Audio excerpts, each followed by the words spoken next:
Hey guys, if you're interested in checking out a video version of the show, please visit the LOWKE Geek channel on YouTube. There you can not only catch the video version of the podcast, but you can also check out my other projects and short form video that I produce. You can find a link in the description. Otherwise, sit back, relax, and enjoy the show. Amsterdam has an amazing cast, but feels like a little something's missing, and the insanity that is Triangle of Sadness. Those are the two movies that we're going to be talking about this week on this week's episode of Movie Time with Blake and myself. So, you know what time it is. Sit back, relax, grab your favorite snack. It's Movie Time coming at you now.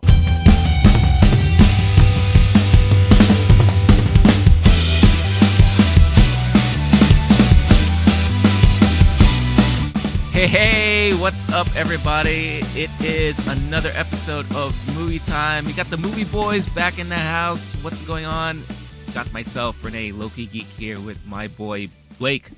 Wolf, what's going on, my brother? Mr. Rene, good to see you. What a week for movies? What a week for, like, my kind of movies. We're talking, I haven't seen Tar yet, but we're talking about Amsterdam, Triangle of Sadness. I saw them both in the last couple days. I want to hear, you saw Tar. I saw Tar, yeah. I'm so jealous. It's like you said, we are in full blown movie season right now, especially end of the year. As a lot of you may know, Oscar season is upon us, so all the movies are coming out. New York Film Festival has been running for a week now, and I've had a chance to catch a couple of flicks there that I was really very happy to see, and Tar was definitely part of that. But just seeing Cate Blanchett in person, I was just in awe. And oh my gosh, she's like one of my all-time favorites, and did not disappoint one bit. Hearing her speak, talk about the movie, and the movie is fantastic. If you don't know or you haven't seen it yet, I have my review of the movie on the channel right now. You could check it out. I also have the full discussion that took place after the screening of the movie, which was really delight to see. I mean, Nina Hoss was there, Todd Field was there too, and it's just so. I love hearing them talk about, working together, the chemistry, the process, all that stuff. And this discussion was really, really well done. So if you haven't seen it yet, definitely do check it out. But yeah, I can't wait for you to see it so that we can talk about it, because I'm pretty sure you're gonna have a lot of feelings and thoughts about that movie. Bro, I cannot wait. It's not only New York Film Festival and Oscar season, as you said. We also have so many holidays. We have cuffing season. There's a full moon this past weekend. It's spooky season, if you weren't aware. That's right. I'm thinking about, I know we're getting to Amsterdam. I'm thinking about doing Christian Bale's costume. I don't know if that's allowed, but that's high on my list now. Okay. So a lot of prosthetics probably be involved in it. You got to find a way to get the eye to pop out every now and then. Okay. Oh yeah, it happened a couple times. Yeah. Yeah. Okay. Yeah. I can just use my real eyes because it's spooky season. Hey, it was like, yeah, definitely spooky season for sure, which is interesting because you're not into like the horror movies and all that. And we've gotten some really good ones recently. Everyone keeps talking about Barbarian, which I haven't seen yet. The new Halloween movie comes out this week, which I don't know. That could be interesting for sure. Smile is the number one hit right now. As of this weekend, they're predicting it to be number one again over Amsterdam, and Lyle Crocodile, which I thought we were going to talk about today, but for some reason we just never had a chance to watch it. Oh man, it was every theater was sold out. It's the most popular movie right now, so I couldn't. And then Smile, I'm just gonna do a quick aside before we get into it. And, and for the record, Triangle of Sadness, I think it's a horror movie. There's a couple moments it can be pretty horrific, yes, for sure. Yeah. For Smile, I had a friend who, they're telling me a story. They're on the subway platform and they see a person at the end of the platform just doing a smile. Oh no. And they're like freaked out. They're like, this person not looking at me. Okay, they're probably just out of it. They walk down the platform, they see another person on the other end. At this point, we had not had the baseball games yet, and Oh people yeah. knowing about this viral campaign, which what a bizarre and amazing turn for like, oh, this is how movies are going to advertise themselves now. I don't know, Right. maybe Why it's what we not? can expect. But this person was properly freaked out, and then we go, oh hey, have you heard about this viral campaign? Oh my gosh, it makes so much sense. But they were properly creeped out. So I happy mean, spooky wouldn't you? season. Wouldn't you Yeah. Oh my be like gosh. Yeah. No, for sure. especially I'm walking home at that point. Yeah. yeah, especially like could you just imagine if you're like sitting on the subway and you just happen to like lift your head up and the person sitting across from you is just smiling, staring at Mm. you. That Mm. would like I would be like, "All right, I'm out. Next stop, I don't care what stop it is, I'm out of here." And on the platform, no less, it's pushing season too, as we all New It's Yorkers been know. pushing season. Yes. One in every two New Yorkers has been pushed onto a subway platform in the Yeah. last month, apparently, according to the Yeah. news. So, whew, Yeah. glad we've been staying safe indoors and going to the movies. My Yes, favorite thing exactly. to do once it turns cold. Mm. Totally, totally. It's a great time for it. And we're excited to talk about these two movies that we had a chance to see. So before we get into all of that, obviously, if you're brand new to this channel, you come across this video and you see these two knuckleheads going back and forth talking about crazy stuff like subways and smiling and spooky seasons and all that stuff like that. Welcome. This is the Movie Time podcast, where every week we talk about and bullshit about movies. If you haven't done so already, you like what you see and you want to see more of these two knuckleheads, don't forget, hit that like button, subscribe. We are growing this channel, but most importantly, comment, comment, comment. We love the Comment, comment, comment, conversations that comment, we comment. have with all of you. Had some great conversations and back and forth on a lot of topics that we talked about. So definitely do that. If you are looking for an audio version of this, if you want to listen to us and our lovely voices on your way to work, school, what have you, you could find this episode and so much more on the LOWKE GEEK channel there on your podcast platform of choice. Make sure to just type it out, LOWKE GEEK. You'll find it. Download this and all the other episodes available. So always appreciate all of your support and love, because every season should have some love in it, don't you think? Mm. Mm-hmm. Yeah. It's always Sure. Valentine's Day in the comments section. That's what I say. That's it. That's what I live by. That's what I go with. So so first on our list today is Amsterdam. So Amsterdam, it's David O. Russell. We haven't seen a movie of his since Joy came out, I believe, in 2016. I want to say, Wow. it's been a minute. Very well known director, but I think the thing that really drew a lot of attention to this movie is the ensemble cast. I mean, this cast is insane. Yeah, Christian Bale, Margot Robbie, John David Washington, Anya Taylor-Joy, Robert De Niro, Rami Malek, Chris Rock, Timothy Olyphant, Zoe Saldana, Michael Shannon, and Taylor Swift. If that wasn't enough, she decides to keep wanting to act for some reason, and she is in this movie. So huge cast, but how does a cast like this do with a certain movie like this? I'll tell you right now my thoughts on the whole thing. So I went to see this in the theater just yesterday, actually. So I was able to catch it in my local theater. Not a packed theater. It was a good, it was like maybe halfway full and all that. This isn't the type of movie that you'll hear a lot of audio reactions, at least for most of it, right? It was hard for me to kind of read the room after the movie was done. I wasn't sure if people liked it, if people enjoyed it. I kind of understand also because of my own takeaway and my feeling. I'll say this first. The chemistry between Christian Bale, Margot Robbie, and John David Washington was on point. Every time Hell they yeah. were on screen, I loved it. I loved their back and forth. I love their conversations. The story is based off of a true story that really happened, and if this really reenacts the chemistry between the three friends and all that, I think it's lovely. It's beautiful. It's great. All the other supporting actors, even though it's kind of weird calling them supporting actors, I think they did what they had to do. I think it was nice to see the back and forth with Zoe Saldana. Chris Rock would appear every now and then and do his little shtick and everything. Rami Malek is Rami Malek, and I think he did his job brilliantly well. The fact that he is with Anya Taylor-Joy, I think, is like a perfect match for some reason because they're both kind of out there and kind of weird. Um, and what did you want to say, Blake? I was going to throw in, so what it says in the very beginning is a lot of this really happened, is the Yeah. exact line. Mm-hmm. I haven't done a deep dive. There are plenty of articles you can pull up real quick on that if you want, if you're into that. Sure. But my understanding is that the three friends are the main fictionalization. The Okay. true story is the background plot, Gotcha. which we'll get Okay. to in a second. But Right. that Okay. historical event is roughly what happened with some Okay. details.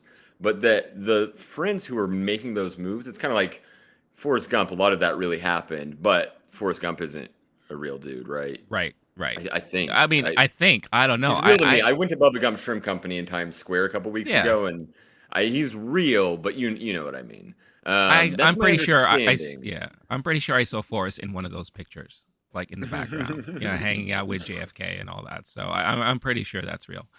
But okay, no, that makes total sense. So it's a fictional friendship that helps Fictionalization, yes. narrate the story as we're going through it, as if they're us, right? We're like the audience being like carried through the events there. Yes, which is wild, just because this is now a movie. If you ask what it's about two things. It's about these three friends and their lovely adventures, Yeah, and it's about an anti-fascism right. campaign. Mhm. And so at the end of the day, the real plot is an anti-fascism plot, and then you have these three characters just kind of going about the world. I'll get into my thoughts in a minute when you're done, but I did definitely want to interrupt and No, because no, that that's base a great. lot of this really happened quote those things matter at the beginning of a lot of these Sure. movies. How they say that will kind of Mhm. tells you a good bit. No, definitely, and it definitely helps me like put it more into perspective and all that. But so yeah, so like I was saying, the chemistry between the main three is brilliant. This, if I were just to judge this movie on just that alone, on their like little adventures together, their experiences going through it, then I thought this movie was really really nicely done. Like I liked that aspect of it. Everything else, the historical details, or the big reveal at the end as to what exactly is happening, and like you said, it's basically this is literally after World War I. This is several years separated from the beginning of maybe World War II. Hitler is still in the mix somehow, and now you have like Nazis trying to infiltrate our government, to try to get them on board with them, and all that kind of stuff like that. You know, Fascinating stuff if you are into those historical details and all that. And by the way, I also should mention Mike Myers is in this movie, Yes. who he seems to be cast in the same type of role now every time as some sort of like Oh yeah. intelligence person, Uh, like within like the MI6 or whatever the case is. That seems to be his well, type of go-to roles now. that's Austin Powers' career trajectory. Right. Obviously, is he's playing Yeah. Austin Powers doing an undercover, but that's his promotion. I think that's it's Right. all part of the same APU.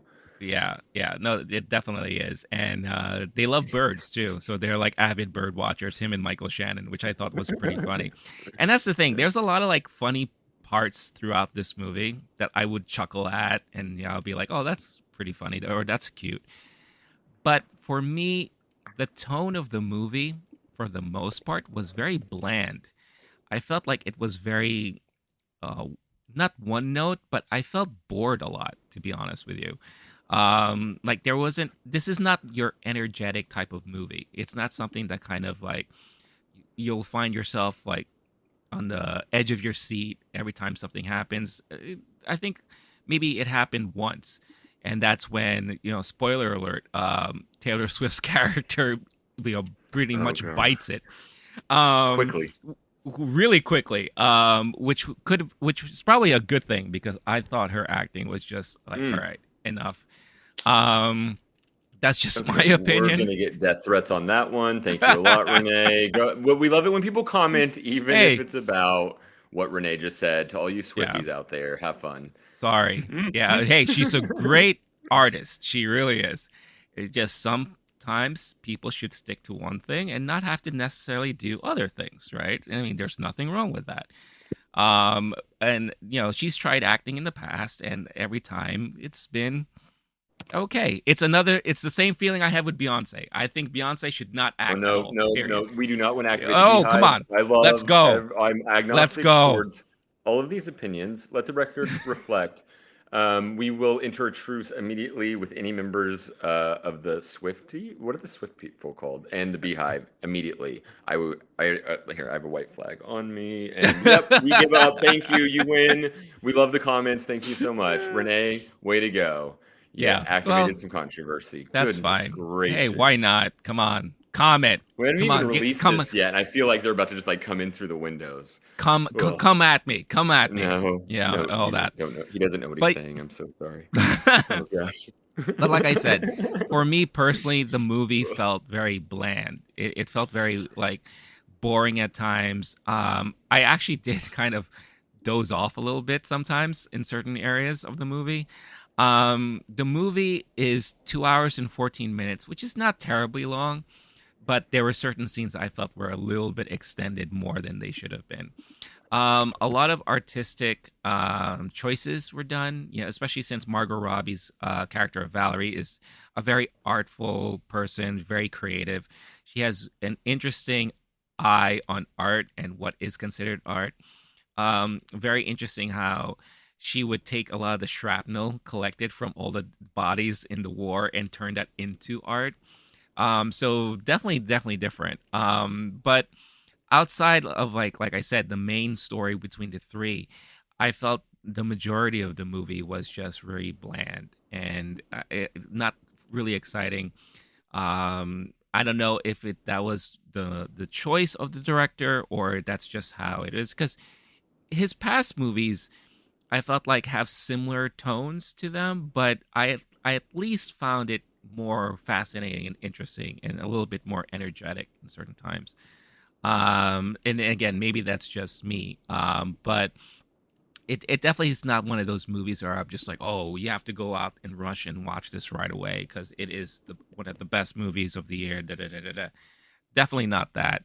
Especially knowing that they spent $80 million on this movie and it's gonna get beat out by Smile, out of all things. So yeah, definitely, I didn't hate it, but I didn't love it. And I have a feeling that if you were to ask me about this movie 2 weeks from now, I might forget a lot about it. So that's just my take on it. Again, very curious as to what your thoughts on the movie is there, Blake. Yeah, for sure. I overall enjoyed it, and the reviews are coming in. They are not good. We're talking 33% on Rotten Tomatoes. Not ideal. I think on Letterboxd, 2.7 out of 5 Wow. stars. Wow. This is gonna, I just off the top, this is gonna have to be one of David O. Russell's lower ranking movies for sure, especially after he's had so many beloved projects. Yep. Oh, hold on. Same audience for. Yeah, can you hear me? Yeah, you're cut. Oh, now you're back. There you go. Okay. I'm just saying. I think I'm the prime audience for this movie, and I did not leave the theater giving it rave reviews. And other people, they're going to be, I'm assuming, feel like it's even more inaccessible, and they're not going to be as into it. There's a few reasons why this is a prime movie for The Wolf. We're talking the Margot Robbie, the art there. We're talking World War I, and then the rise of fascism in Europe. Just not that I'm a fan of the rise of fascism, but that those historical moments are really interesting to me. Yeah. And it's got the David O. Russell indie movie sensibilities, but this one's a pretty big scope for him. It's normally tighter dramas, even though The Fighter, like, it has some action movie elements to it, right? But it's more intense character studies, philosophical concepts being illustrated through interpersonal relationships, great character development, etc. This one was huge, and you mentioned the cast. Yeah. Going down the cast list, I get 13 names deep before I see someone who's not a bona fide star. Yeah. And Taylor Swift, movie star, Timothy Olyphant, movies and TV, my understanding. But like Michael Shannon is number 13 on the list I'm looking at, and it's Yeah. not based. It's just the Google like who are the most common, popular people, whatever. That's wild. It's crazy. I think just based on like the casting, like this could get the I think it's what the Golden Globes Ensemble Cast Ensemble Award. cast, right? Yeah. Just based on that, like how did you get that many people in a room together? Like Mm-hmm. the Golden Globes couldn't even get that many famous people in a room together last year. Yeah. That's wild. So Yeah. I, as a fan of movies, I really enjoyed just seeing any moment where you're seeing Rami Malek interact with Robert De Niro and Mike Mm. Myers is in the corner and at the center is Margot Robbie, John David Washington, Christian Bale, Chris Rock popping up. Like there were so many moments I just go, thank you for making this movie. The plot, I really enjoyed the fun adventure of those three friends. I think you were saying that's the thing that worked most for you. Yeah. I also really like I hate fascism very, very much. I am passionate about it. I donate some of my free time against fascist causes. Um, I love the political philosophy of this movie. I love the actors. I enjoyed the trio and their adventures. It was kind of screwbally and madcappy Mm-hmm. at times. Some parts of it felt more like an old Hollywood movie Right. than something newer. I don't know. I do know that there's something missing because otherwise, based on all those facts, I should have loved this movie. Right. And I think there's something it's almost like there's a personal human element missing. And I listened to one reviewer on the big picture talking about David O. Russell has you can feel free to look it up, has some stories of his past and some allegations and even just like being a very domineering movie director. And the person's theory was essentially that he's doing an anti-fascism movie and a movie about decency, almost as like not quite an apology, but it's like someone has a revelation, like I haven't been a good person. I'm going to make a Mm-hmm. movie about how people should be good without it necessarily having. So it felt like there was something missing, intangible enough. Because based on paper, this should have been my favorite movie of the year so far. But there's Right. something missing of the storytelling, and like you said, some scenes went on too long. It's like it needed more editing or a clearer Mm-hmm. direction. The meandering was fun, where they're on their adventures and traveling around. But there's times in a movie where there's too much of that, like what's it called? Not a vision quest, but that that where their characters are on a mission, going around city to city to put the pieces together to solve the puzzle or Right. whatever. Right. Yeah. That should have been funner, and it felt a little more misguided or something, more aimless. So if it had punched, if the punch, and there's many scenes where I'm laughing, if Oh it yeah. had more punches per minute of just great scene, cool moment, funny dialogue, whatever, but it felt like there was too much hot air in the middle of it. Mm-hmm. For my theater experience, I did a very late show at a farther away theater. So there's probably like 30 people maybe, Yeah. and it feels fairly empty. Not a lot of audience reaction. I laughed probably more than other folks around Same. me. Mm-hmm. There's a few moments that absolutely floored me. I really got into it. Other than that, I think the only other thing I'm going to mention is like Margot Robbie's character is really interesting to me. Oh I yeah. couldn't tell to what degree the art was based on like Magritte or other artists of that time. I really enjoyed that character, but there's also something where I couldn't quite tell where there's the manic pixie dream girl problem.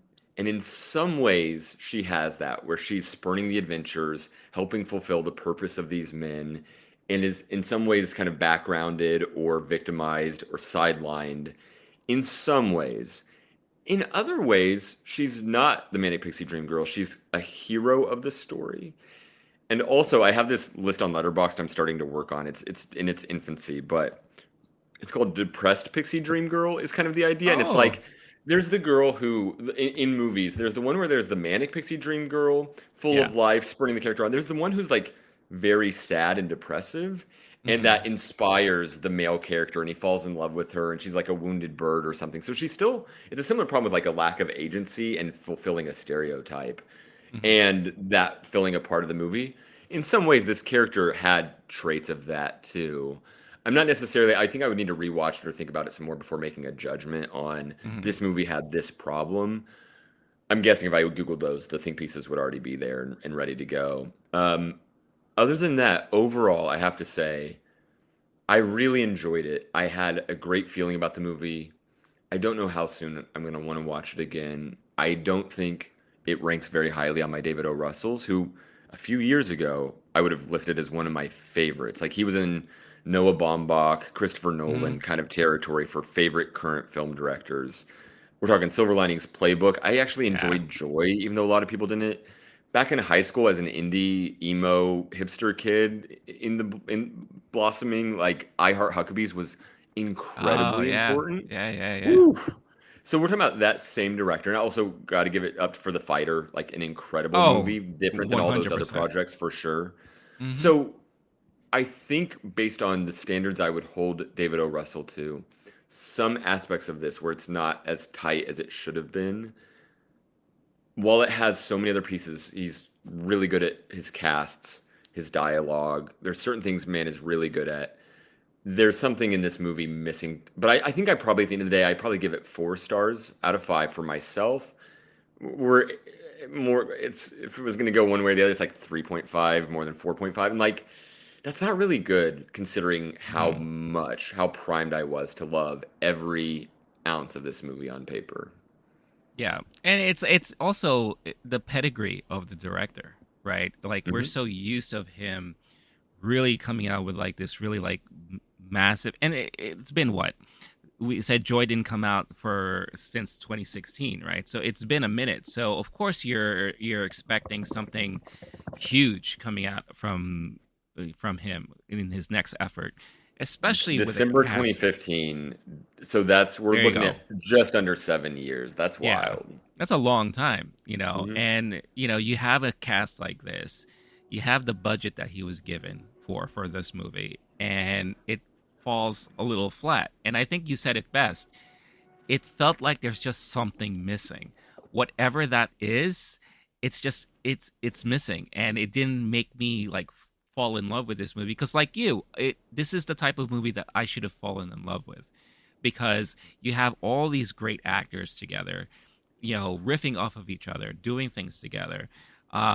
If there's one thing that you can say is like the majority of the acting in this was really well done. Christian Bale, I mean, him alone is like anything Christian Bale does is just phenomenal. John David Washington, he's still this new upcoming actor, but he's finding himself in all of these like major movies and roles. So he does have kind of like that thing that his own dad has, which is really interesting. De Niro, who's an O. Russell regular at this point. So it's it should have been a better movie. But it just like you said, it felt like just something was terribly missing.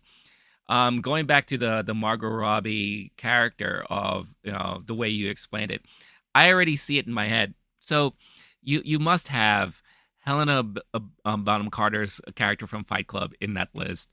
Yeah. Oh, I Yes, think you're muted. Yep. Yeah. Um, you must have Kate Winslet from Eternal Sunshine in I'm that throwing it list. on there, bro. Good call. Yes. I literally started. I got 3 in, and I was like multitasking. I was like, okay, I'll get back to Yeah. that later. I hadn't like done a deep dive. There was a few that Yeah. hit me real quick. Good call. All right, we're doing it. Okay. Yeah, yeah, yeah. Because I mean, there has been quite a few movies with that particular character type, and so it's not a new thing. Like we've seen these kind of characters before. I think the thing missing with her character in this movie, though, was that it didn't feel as tragic at a certain point. Like I always felt Yeah. like with these other characters, there's that moment where it's like really tragic, and you get very emotional about it, and you really feel like oh my gosh, this poor thing. Because everything seems to be kind of glossed over and kind of like sugar coated or put a Mm. happy layer over it. Because Yeah. in this movie, and again, this is a slight spoiler here, the character finds out that she has an ailment and she's taking like medication. But then it turns out that the medication she was taking, maybe she shouldn't have been taking because like she was being manipulated by her brother and the brother's girlfriend and whatever the case is. So and then she ends up being kind of fine and like everyone's just like, all right, I'm cool, I could be creative again, da da da, this and that. So it kind of like, it could have gone one way, but it didn't. Um, and maybe that's how this movie is. It could have gone one way, but it didn't. Because Yeah. there was just one thing missing. I Or wonder several if, things to missing. some degree, if Margot Robbie's character is the avatar for which I can't wait to talk about Avatar another time. I'm mad I even used that word. I'm just seeing it in the papyrus font right now. Okay, distracted. I'm Papyrus font. imagining That's the if best way. I know.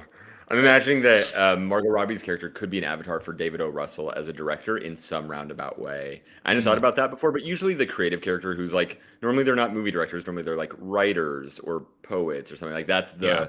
this is the character I relate to, the creative one. It would kind of make sense if during this movie David O. Russell felt uninspired and unable to Mm, create and kind of forced it. As someone who is a creative and has like studied creatives, there are moments like that where they say, "Oh, this is the novel that they had to force out for whatever reason, and it yeah. wasn't the inspired one." I could kind of see that helping explain what's missing here, among maybe a couple other things that theories that Mm, we've gone through already. I don't know. yeah. No, that's Yeah. that's now that we've talked it through, I can see that happening too. Especially like I don't know how long it took for him to make this movie.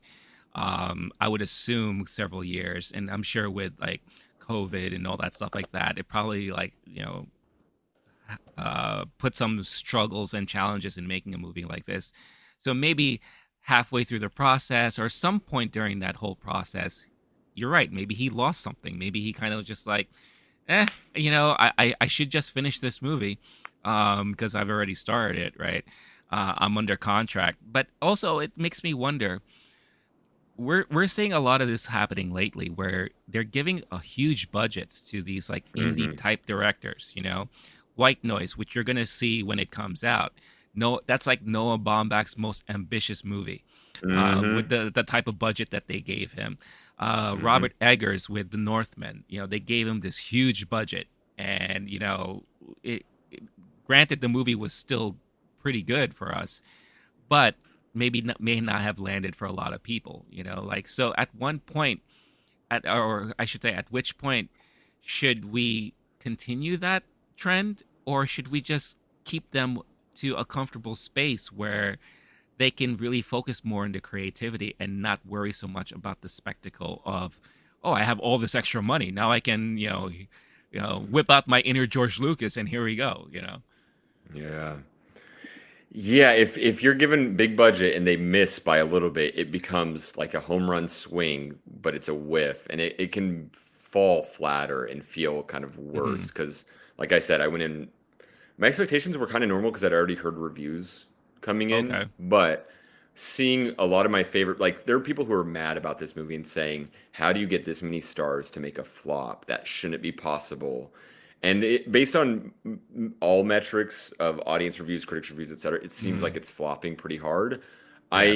These are probably two of the most generous reviews you'll hear anywhere for this movie, Yeah. and that's pretty sad. We're not head over heels in love with it.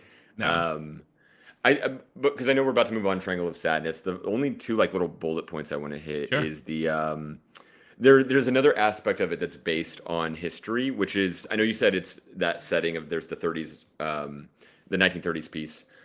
They do flashbacks to World War One.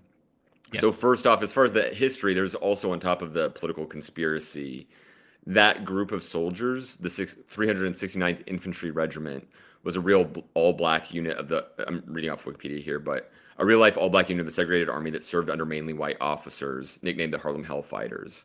Um, that I'm mentioning because how does one say I enjoy World War One without sounding like a sicko? I am drawn to World War One history.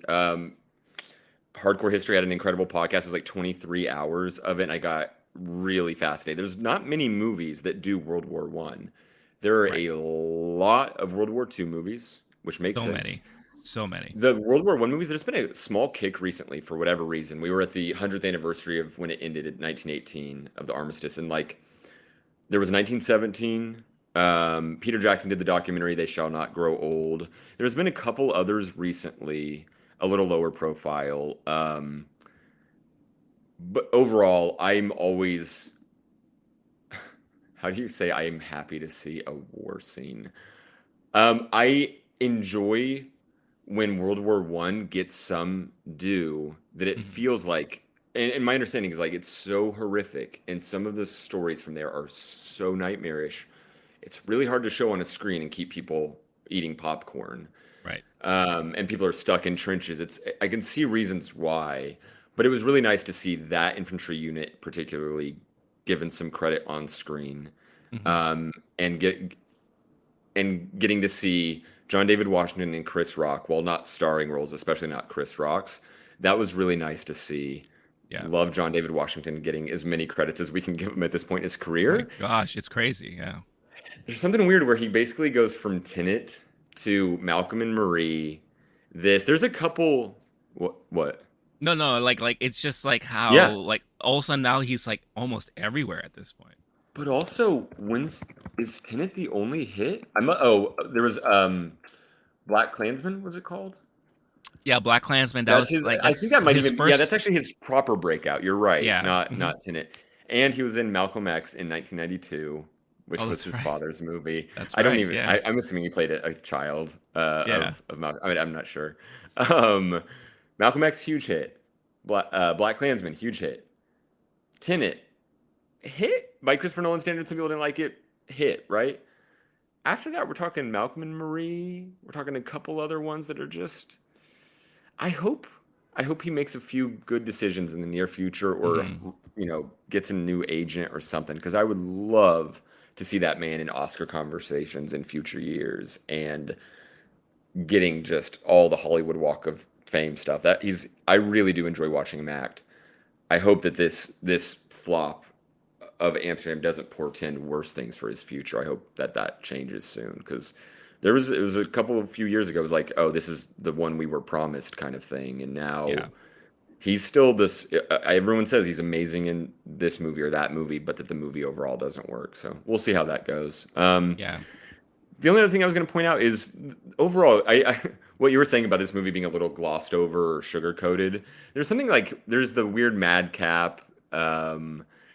It's like everything's through a brighter lens than it should have been, and a Yes. little less Yes. Thank dirty than you. it should have been. Yes. Like it's like you see, a vintage piece of silverware, and someone just polished it right before you walked in. They're Yes. like, "Look at this beautiful history," and you're like, that's probably been through some things.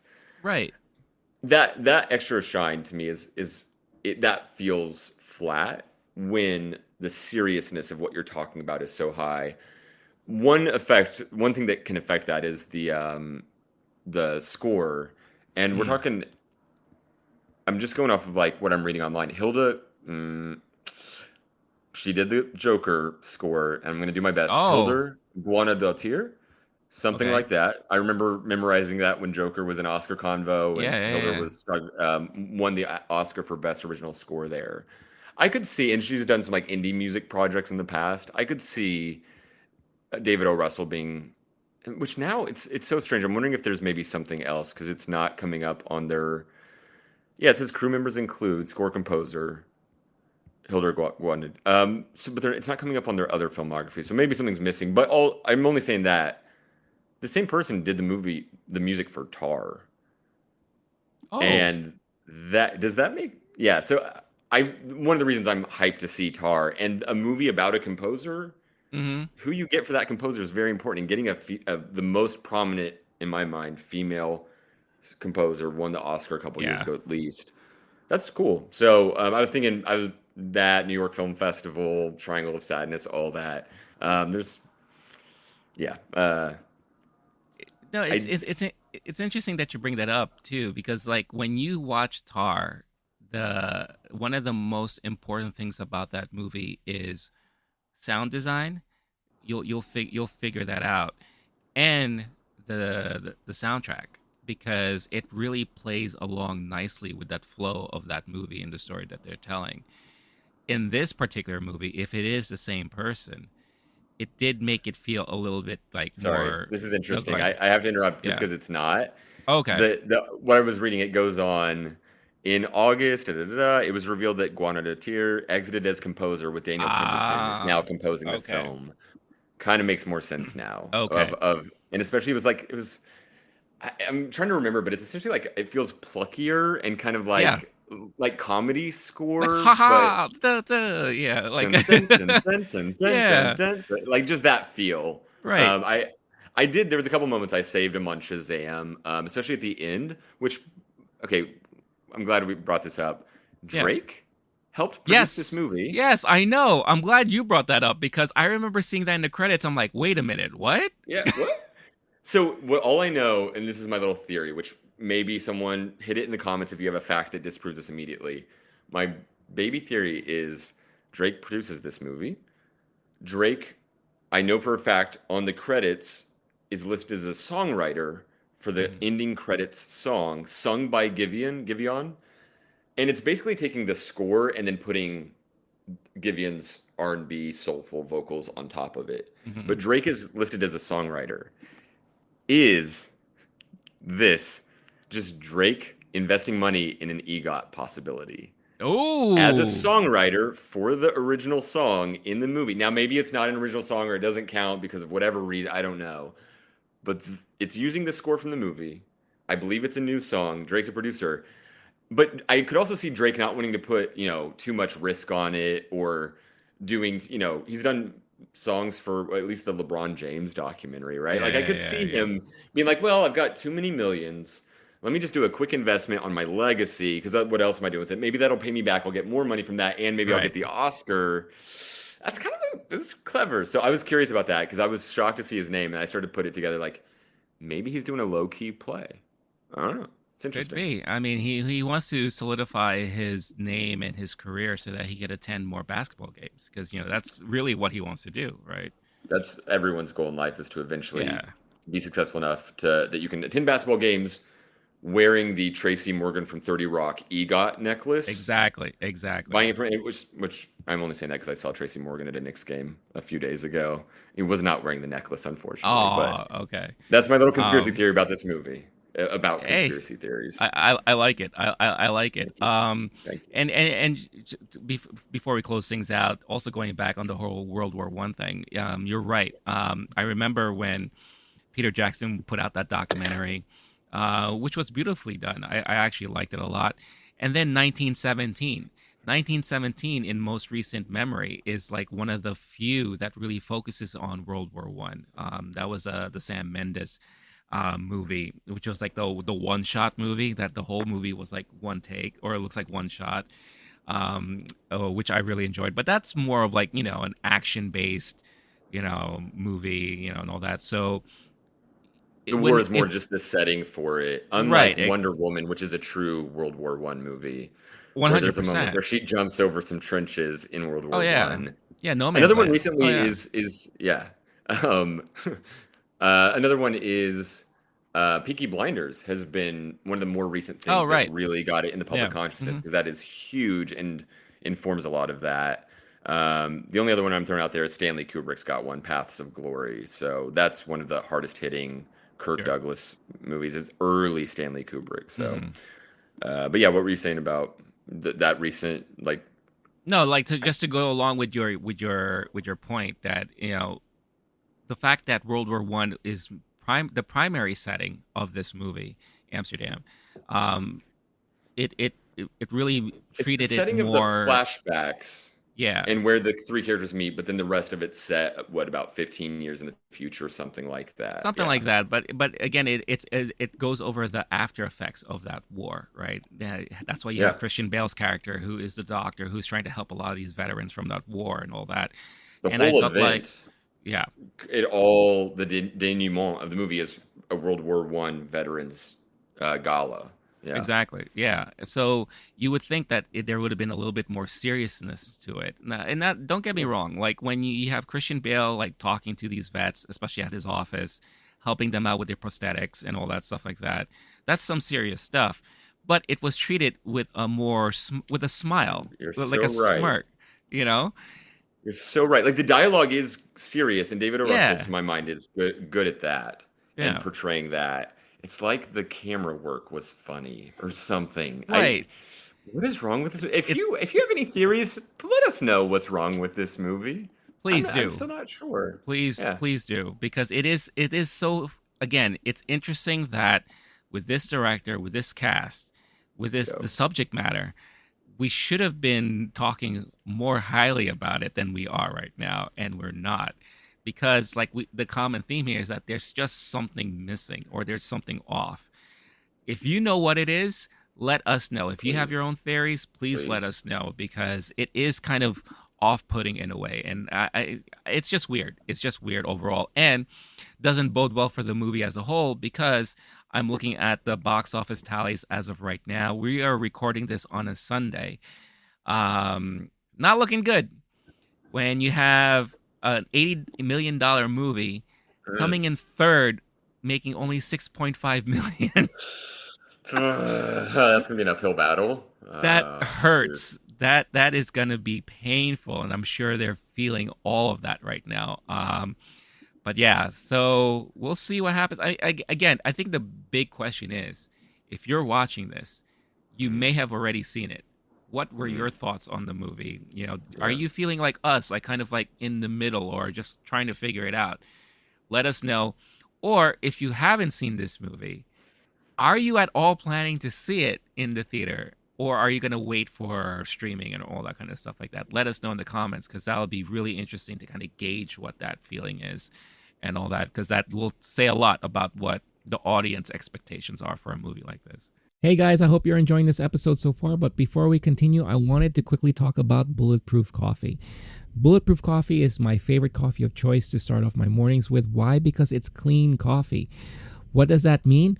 Well, one, there are no chemicals in it. Why? Because they go through this multi-step process of making sure that all of their beans are fully clean and free of any chemicals, so that when you get the beans delivered to you, it is the pure beans, the pure coffee, the goodness that you've been wanting, the taste, the flavor, and the nutritional value as well, without worrying about any added chemicals or anything else put into the mix there. It also doesn't have that weird acidic taste that some coffees give you. I don't know how about you, but for me, some coffees kind of give me that weird sensation in my stomach, makes me a little burpy, and it kind of drags me down a little bit instead of really waking me up, which is something that I need from my coffee every day. Bulletproof also offers a lot of keto-friendly snacks and supplements, anything that you need to kind of add to your everyday nutritional needs, add to your diet, pretty much transforms the way you feel every day. So for a limited time, if you use this code that you see on the screen right now, LOWKEY GEEK, all caps, one word, you can get 15% off your order. So what is it better than that, right? Check out the link in the description of this episode. Use this code, get yourself your discount, and make your mornings a little bit more bulletproof with Bulletproof Coffee. Now, back to the episode. So as we move on from one happy-go-lucky movie to a triangle of sadness, I kind of like that transition. I kind of did No, there. that was fantastic. Yeah, there's something backwards about these two movies, where one is about horrible things happening and it's a comedy, and this other one is about Right. horrible things happening, but it's serious, but it feels like a bravo. It's this is an interesting movie. I had a chance to see this during the first week of New York Film Festival earlier this week. So it was a packed house, because this has been a talked about movie ever since it won the Palme d'Or award at Cannes Film Festival. And I was so looking forward to not only experiencing it myself, but seeing the audience reaction because of what I've heard of the movie. And I think this is one of those movies where you do have to talk. We have to talk about the theater experience, because and I'll let you start first before I go into what I experienced. But it is definitely one of those movies where you're gonna get so many different types of reactions. I'll preface it by saying this: when it was being introduced before the movie started, the presenter was even saying, I don't want to say much about this movie because it is one of those movies where you have to experience it yourself.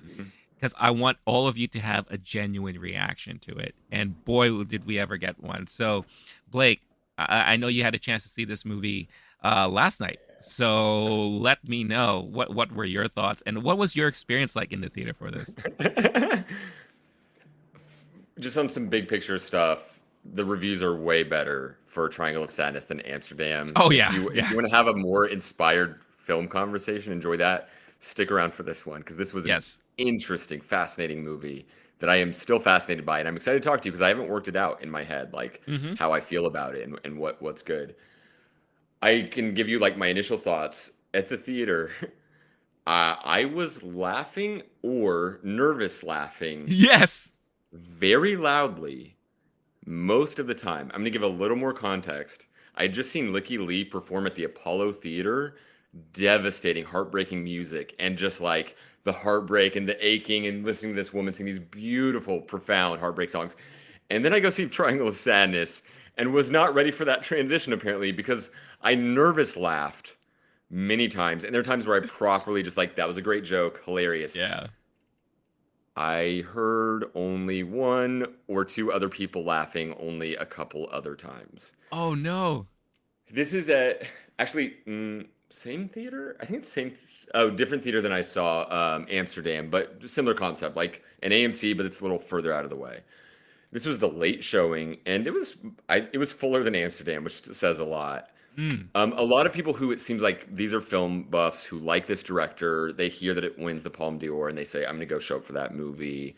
I Yeah. like this director, whatever." But it felt like a more informed audience. Whereas Amsterdam, maybe you get some accidental people being like, "Oh, is that funny? It's got Margot Robbie. I'll go see it. Whatever." Right. This one, there's a little bit higher bar of entry, which is usually portends good things for the audience. When you have people who want to be there for what the movie is probably going to be, you usually have better reactions. My understanding is that this has gotten a lot of reactions from people and mostly positive. Mm-hmm. This theater seemed kind of pissy Wow. and kind Really? of pissed at me for being a loud laugher. That's just like the feeling I got. But when you laugh Wow. way too loud and then there's people around you who are dead quiet, you can already be like, okay, did I just ruin everyone's night? Like, am I making it harder for them to laugh by they're uncomfortable and now Uh this huh. asshole is laughing a couple rows in front of me? I don't know. I had a great time at this Oh. movie, feeling all types of great things and sometimes some of the weirdest, grossest feelings I've had in a theater. Mm-hmm. Normally, with a movie like this, there's enough comedy and they give you a softer landing, like, oh, this is the comic relief. This, there was comedy and then the relief was tragedy. Right. And there's things that like, oh, this is horrible. This person is being treated like garbage, or this person is going through, I'm thinking, I don't even know how to describe it. The young male model in the lifeboat thing. And I'm Mm-hmm. watching and I'm doing nervous laughter for some of those. And every now and then there's a joke where I do a laugh. It is properly uncomfortable of a Yeah. movie, but I personally, as someone who enjoys that, like discomfort, like Uncut Gems is one of my favorite movies of all time for a reason. This movie hit me in whatever zone I was in to Mm-hmm. where I felt it pretty strongly. If this is your bag, I think you'll have a good time. At the very least, go check it out and like experience something at the movies. Whereas some of these other movies we talked about recently, there's some like meh or like Amsterdam. We're like, yeah, that was it's a little soft. Like, no, this one was just like a slap across the face at the Yeah. worst, and sometimes it was a joyride. I will also couch it with I identify as at least a democratic socialist, and sometimes I feel a little more further than that. In an Amsterdam review, I talked about being anti-fascism, which is just what a wild thing to say in 2022. For this movie, there was a few moments where I had a great time. Uh. And then you're watching, okay, what happens when we Lord of the Flies this thing, put Oh them yeah. in the state of nature, and see how people who there was a debate in the middle of the movie between a capitalist and a communist, a Marxist, sorry, Woody Harrelson. And now we're watching them play out some of these ideals, and it got at times beautiful and utopian, and at times pretty gross. Yeah. I'll leave it at there for now. I'm sure we can get into some like little theories or our favorite things about it, but I want to hear. I don't know how I feel fully. What did you think, man? My gosh. This is probably the most outrageous movie of the year. But for me in a good way. It's been a long time since I laughed this much in a movie, but very much similar to you. where my laughter was either full blown laughter because something was so funny or outrageously funny, or oh my god, what are they doing now? Yeah, it's just like, especially like during the tragic moments too, because you're right. This had a lot of balance between comedic moments and then followed up by tragedy. But the tragedy could also be seen as comedic depending on how you look at it or which lens you're looking at it, you know. One great example to me was, you know, you have all these rich people on the yacht going through like their worst time ever, right? And they're just like, you know, recovering.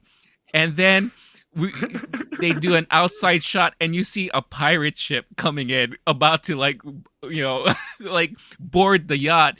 And during that moment, I'm like, all right, I'm already laughing so much about all of the stuff that they went through during their like most awful night, and now this is gonna happen.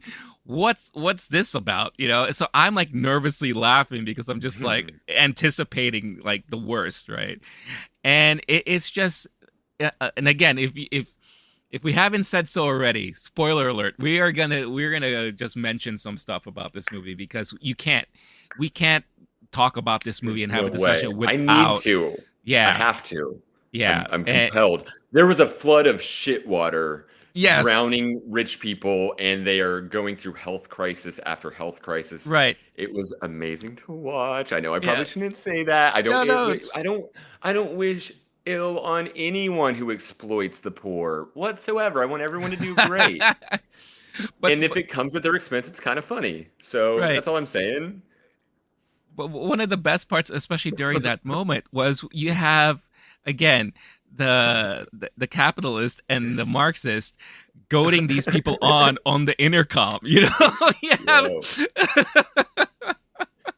There's a few years ago where there was a popular news story, and every time it happened, it would hit the news. It was like there was piracy on cruise ships, yes, and then there was the ones where there was some health issue.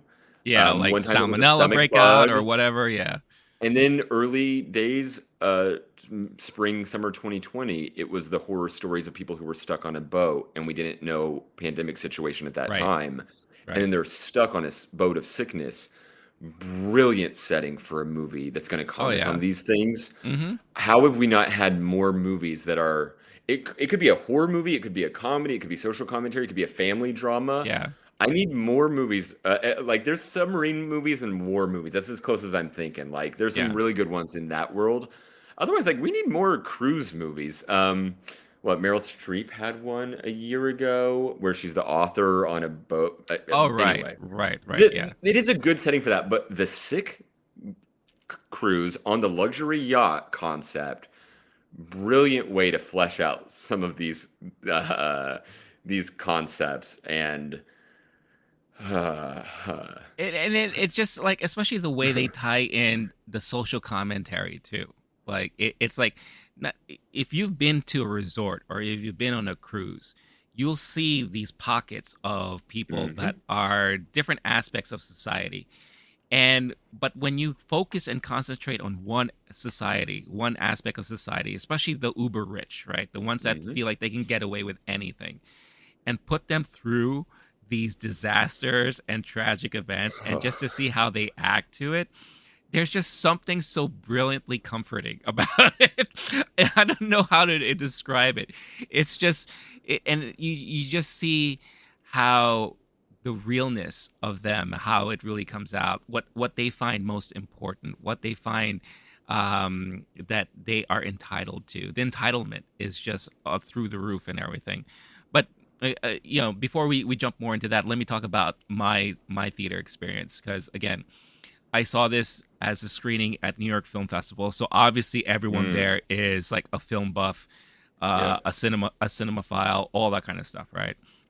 And you could tell, I could already sense there was this energy in the audience because everyone is gearing up. They are anticipating this movie. They can't wait, you know, because Uh, they know and they. Oh, go ahead. no, sorry. I definitely want to hear this. Sorry for interrupting. I haven't been to New York Film Festival. I'm Hmm. curious how many of the people there felt like maybe these are uber rich patron donors people.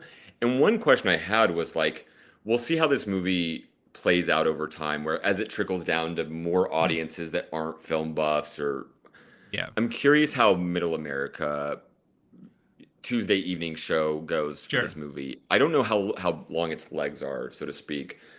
I'm also was thinking during it of if I was a super rich person, I think I would love this movie because it's like a comedy roast Right. of these Yeah, folks, yeah. and they get to see, oh, this is what the poor people are saying about me. This is so funny, and Yeah. I'm still comfortable and have all that privilege, insulating me from it.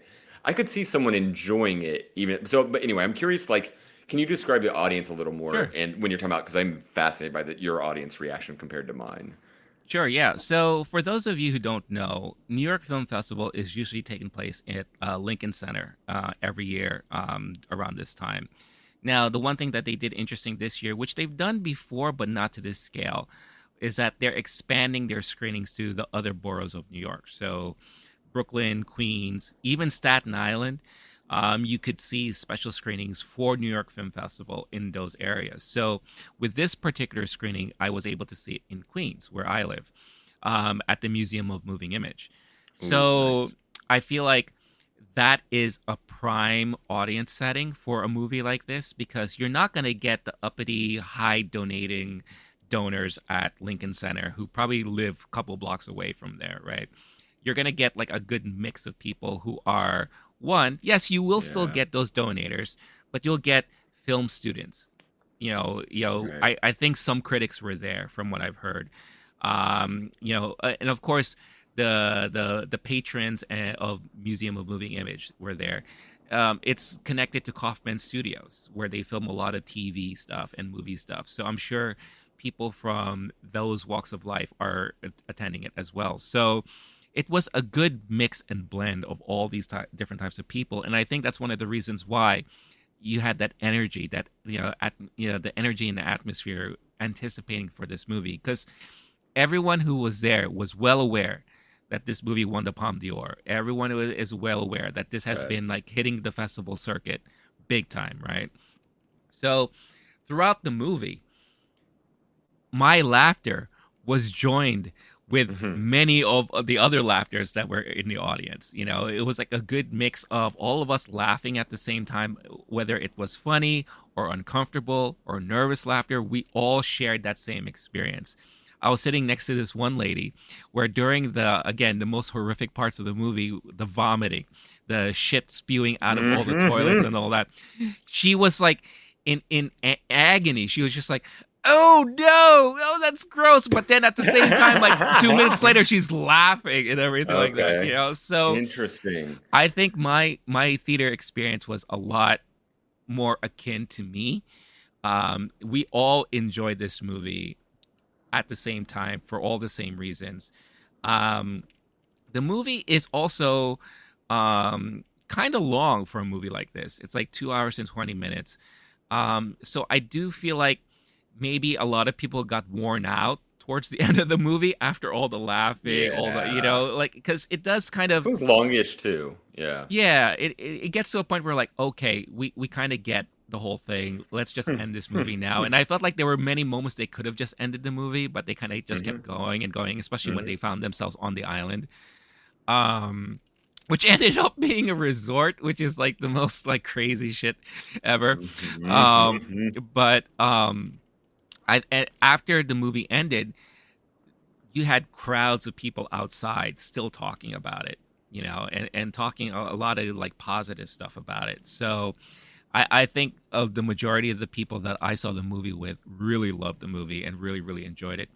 This again, we were there expecting to enjoy this movie and we did. Now to go to your point as to how this movie have legs or how it will resonate with like people in the Midwest or other parts of the country. I don't think it's going to get that same type of reception. It's it's kind of hard when it comes to movies like this because word of mouth is going to be very important. I think word of mouth is going Yep. to really help spread this. And I don't think people will go out to the movie theater to pay the ticket price to go watch a movie like this. I feel like this movie will get its legs once it hits a streaming service. Like if it hits a Netflix, if it hits a Hulu, then that's when you're going to get more people really, really wanting to see this movie and being open to watch this movie. And then you'll start seeing more of the word of mouth on social media and all that stuff about a movie like this. Um, because like it's a movie that can appeal to many different types of people because it does kind of switch genres in a way. Like in the Yeah. beginning of the movie, it felt like one of your typical romance, drama comedy, especially since it focuses on the one model and the influencer and their very uncomfortable dinner setting, who's going to pay the bill and all that kind of stuff, which resonates with a lot of us. I think we've all had that kind of uncomfortable conversation at one point or another with a date or someone that we've been dating or seeing for a while. And then it switches to this like really um kind of slap on the face of like the rich and everything with like, exposing all these different people from all their different like lines of work and how, the one lady who wants everyone to take a swim or jump into the ocean. It's like, I'm rich. I can say whatever you want. So you're swimming. In fact, let's close the whole Whoa. boat and everyone's going to swim, like it's just, it's so fascinating. And then at the end, like you said, and I've said this in my review too, it becomes Lord of the Flies, where now the tides have turned and the rich who are so used of telling people what to do are now the ones being told what to do because the person who was looked upon as the help is now running things. And I love the fact that this Gosh. actress So what is, a turn. like Dolly de Leon is so good in this role, and how she was so fierce. And the moment she's like, "No, we're not on the yacht. So on this island, I'm the captain." And then she's like, and then she goes to each person there. Is like, "Who am I?" He's like, "You're the captain." Like, The okay, captain. now you get food. It's just Amazing. If you brilliant. just want some like socialism porn or whatever, like there's a few moments in this movie that'll just next time you're stressing the man, just pull this movie up and we'll play that clip or any Oh of yeah. it, the shit storm or oh my gosh, there were some things where it felt so lovely to watch. Yes. Yes. Yeah, bless that one. Some people are talking about supporting actress stuff for this I movie. I could see like for I'd example be like surprised if it didn't Minari. happen now. Yep. Yeah, like we had Oh, that actress from Minari who won supporting actress. I won't be surprised if Dolly De Leon is looked upon during this award season for the same scenario. for sure. Yeah, the recent one, like it's often like a fifth person and they replace whoever. Keira Yeah. Knightley's lesser role or whatever. Yeah. But it's common to actually see nowadays, I think. Similar like how in our director category we can expect to see maybe one or two international Hmm. directors. There was Roma a few years ago is one that comes to mind. Yeah. And then definitely Minari was a huge one. At this point, I'm going to go and say it. I'll put my prediction down during spooky season. There you go. Uh, I think she gets a nomination for this one. We'll see how it plays out. And I also Hmm. am curious the reception of this movie over time. Sometimes a movie like this, it plays for a few weeks in the coasts and then it just kind of disappears and you don't really Yeah. hear much from it. Palme d'Or winner has an American Woody Harrelson in the trailer prominently. It seems like it has some legs, and even the dude's last direct movie, I think it's nominated for international film, The I think it Square, was. The Square which I was. really love. Yes. So yeah, Yeah. I would be surprised, and also once someone gets some recognition from the Oscars, now it's in their rear view mirror, so they're more likely to notice it and go, oh, let me mark Yeah. that one down. I'm going to go and say I think I feel confident that she'll deserve one once we see the nominee shake out. I'd be surprised if she doesn't get it at this point. Yeah, like it would be like the two people I would consider in the conversation for a movie like this is definitely her for sure. But then the guy who played the Russian entrepreneur, Fascinating. Yeah. the guy who sells shit. He always said like, I sell shit. And then he's the one who goes on the intercom and says, Oh, the boat is sinking. The boat is sinking.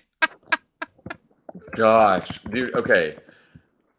It's obviously tragedy and there are human lives at stake in the stories of the cruise ship where it's sick, but it's like late night comedy fodder Those Right. stories were used repeatedly for jokes by like the Jimmy Kimmels of the world.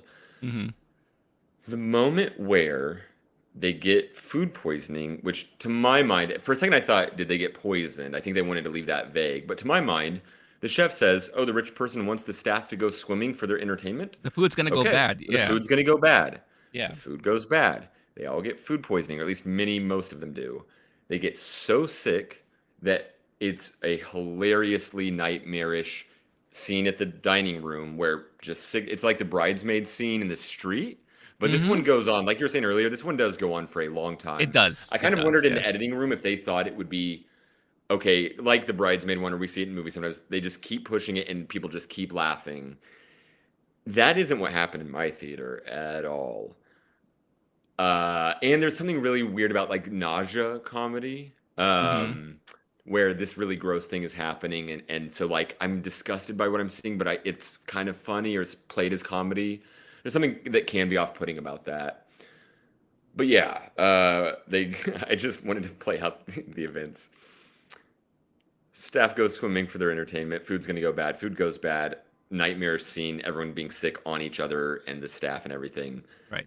Also, Clogging like toilets, flooding. also Yeah. on top of that, leading to that point too, you have the drunk captain who really doesn't care about meeting any of these people, prolonging the Nope. captain's dinner to Yes, the that's worst right. night to do it, where there was supposed to be a pending storm. So you That's have right. that's why Because the of a ship. Yeah. miscommunication, which is like a little statement on bureaucracy or something Right. like that. She goes, Thursday we can't do. He goes, Thursday's good. Yeah. No, not Thursday. When do you want to do it? Any day but Thursday. Okay, Thursday. Thursday. There's a Yeah. storm on Thursday. All right, I'll see you there. And then this person who I'm gonna have harsher words for this person because they're kind of like in the intermediate between the poor and the rich. Yes. The Yes. bootlicking first, whatever the Yeah. title is, where she's the one giving the staff instructions and giving the chant Mm-hmm. money, money, like that Yep. moment. That Mm-hmm. person, no patience or tolerance for them. Oh yeah. The rich person, at least like you go like, okay, I get it. You get the long end of the stick. This person's just a bootlicker. Yeah. And this is the person who says, no problem. We'd love to make you happy. I'm here to say yes. I'm a yes person. Mm-hmm. Oh, the food's going to go bad. I don't care. I have to make this person happy. Right. Well, that person's really the impetus for everything that happens after that. So you go sickness, clogged toilets, flooding shit water throughout it. Some people getting so sick, I'm like, they're going to die. Then Captain and the Russian oligarch dude getting so drunk and they're on the intercom yelling socialist texts, reading out of the book, debating about socialism and Marxism versus capitalism. And they're so shit faced. And so, and they show the looks on the poor rich people's faces Oh my where they're God, they're just all going through this pale nightmare and they're just like, and they're yeah. listening to this. Mm-hmm. The needs of the people shall be satisfied, and just whatever the hell, Noam Chomsky and burping sounds, and just that is where conceptually it's brilliant. It's Yeah. kind of hard to watch. It's kind of stomach Mm-hmm. churning, but Yeah. I loved it. And then I missed something because I was actually looking down at the moment when I hear a lot of laughter. The biggest laugh I heard from the audience, it has to be the pirate ship moment because I miss it. Okay. At the end of this little saga, Mm-hmm. there's must be a pirate ship. That's got to be what I missed because I look up. Yeah. I'm like, wait, what? And then they're shipwrecked somehow on the island. What? Can you just like fill in that? How Yeah. we go from that to now they're in the state of nature, fighting for survival and kill like almost like eating each other for food. Not quite, but Right. Yeah. So this is literally like the morning after, right? So everyone is still recovering from all the disasters that happened the night before. And you get this really funny scene. It's a outside shot of the boat, and you just see this little like pirate boat. You see these like two guys talking to each other in I don't know if it's Guyanese or whatever I don't know what language it is, but you could tell, okay, these are pirates. They got guns, right? And they're like approaching this yacht. So it's just in that again, like I said, it was one of those moments where I'm already like exhausted laughing from everything that transpired, and now I'm nervous laughing because I don't know what's coming next, but it can't be good, but I'm sure it's going to be funny.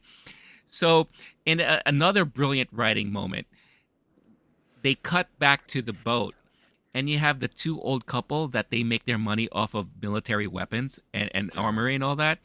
And then you just hear the clink, and you see a grenade roll next to them. And Oh, and I'm the so old mad I was looking lady, down for that. the Wow. old lady picks up the grenade and it's like, "Oh, I think this is one of ours." And the guy's like, "Oh, yes, it is." And he's like, "Oh," and the minute they realize that they should throw this overboard, again, back to the outside shot, and you see the explosion. You just see, Oh my gosh. and then you hear, grrr, grrr, and you hear me like, ah! Which then cuts, and then that's what leads to the third act of the stranded Wow. on the deserted island, which ends up being a resort that they didn't know about. I love this movie. I'm glad we're talking it through. I'm glad you filled me on that little thing I missed.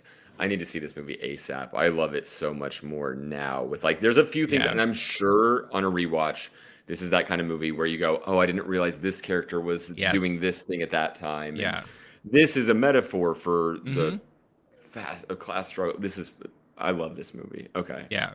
Yeah. It's again, the writing was just really smart, and it plays along really well with today's society, the views of society, especially when it comes to, influencers and the rich and how they like portray their lives, especially like on social media and everything like that.